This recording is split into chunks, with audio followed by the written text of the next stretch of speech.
So a few days ago, I thought it would be a fantastic idea to invest in a relatively expensive bag of rice.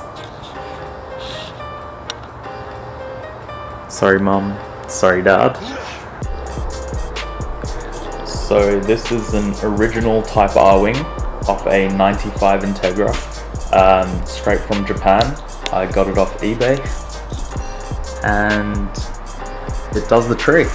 Obviously I don't plan to keep it white because the rest of my car isn't white, but it will be a while longer until I paint it. I think it looks pretty great, to be honest. I'm happy with how it turned out.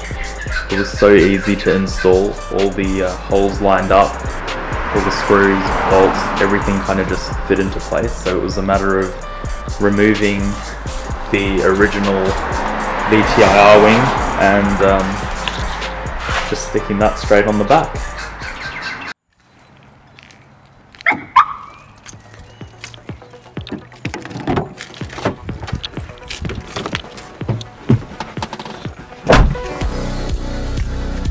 Supercheap Auto are having a 25% off everything sale, so let's go get some spark plugs.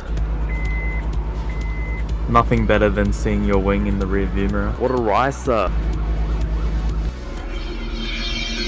The new audio system.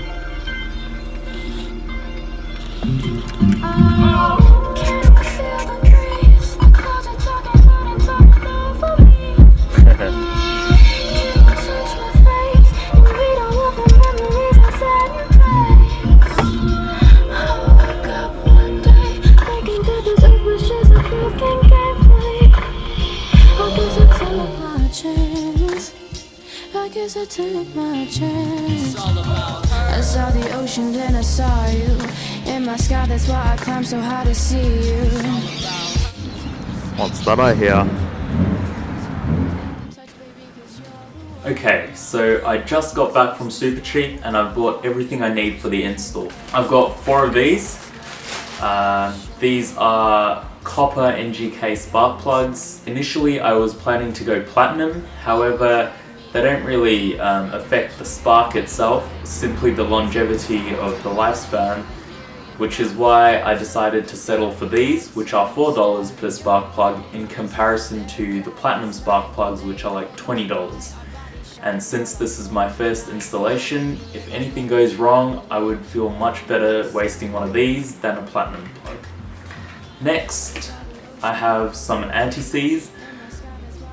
Across various forums, there seems to be quite a contrast in opinions as to whether anti-seize should or should not be used, in particular with NGK spark plug, but the guys at Supercheap said use lubricant and I'm completely new to this, so I'm going to use lubricant. Next, I have a feeler gauge which I'll be used to double check the gap in the spark plug. And finally, I have set of tools, so just anything you need to take that little cover off, and of course the spark plugs themselves. So let's get to it. And let's get back to that puddle. When Jaden was rapping subtle, we went to blasting a shuttle off out in this space and then buried lies with a shovel. Like, am I really that lost? That off in my head? I used to kick flip in my causes, now rap awesome instead. Throw a ketchup bottle at you, that's some freaking flying sauces, and go to Mars and show you flying sauces. Man, we gotta get off of this. We don't have no parents, all the misfits are foster kids, and we don't have no friends cause all you fakies are narcissists. A group of individuals we I had to get some tape to hold the extension to the socket because it stayed in there when I put it in. So I had to use some pliers to fish it out. So these are the 2 plugs, old, new. This actually seems to be like it's in okay condition when you compare the electrodes, but got a new one, so let's put it in.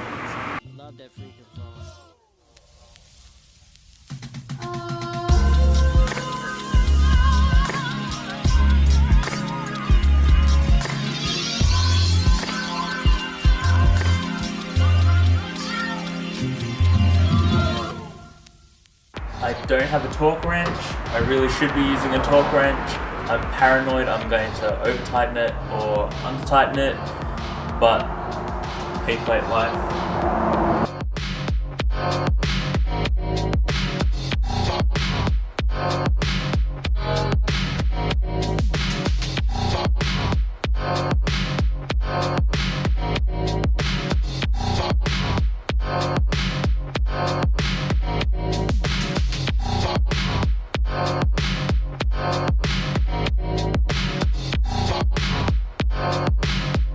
Spark plugs are done, so I reckon we should start her up now and see if I've actually successfully completed the task.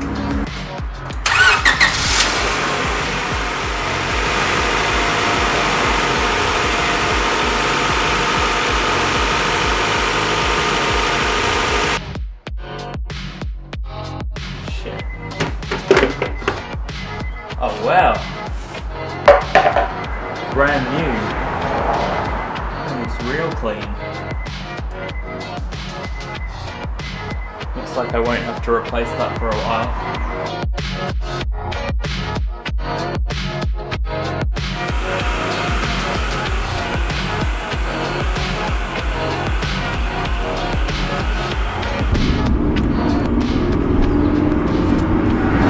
Alright, spark plugs are done. Seatbelt is on. And now we're just going around the block. All in all, I think that was a successful first attempt. The gapping thing, not so much. I used the tool, but I ended up deciding to just go with the gaps they ran straight out of the box. The air filter seemed quite new, and the spark plugs weren't in bad shape at all. So I'm assuming, like, you know, the previous owner had actually taken reasonably good care of this car. In hindsight, I didn't really have to change the plugs, but I decided to, just in case, and obviously because I wanted the experience of doing so. In the end, everything did go to plan. However, if there is one concern I had, it would be the torquing of the actual spark plugs themselves. Now, I didn't torque them properly because I didn't actually have a torque wrench, and I regret that. I certainly will be going out and getting one before ever doing spark plugs again. But other than that, everything ran really well. There's no noticeable difference from before, but I just feel a lot better now that I've done the spark plugs. Stay tuned and the next video will be up soon, hopefully.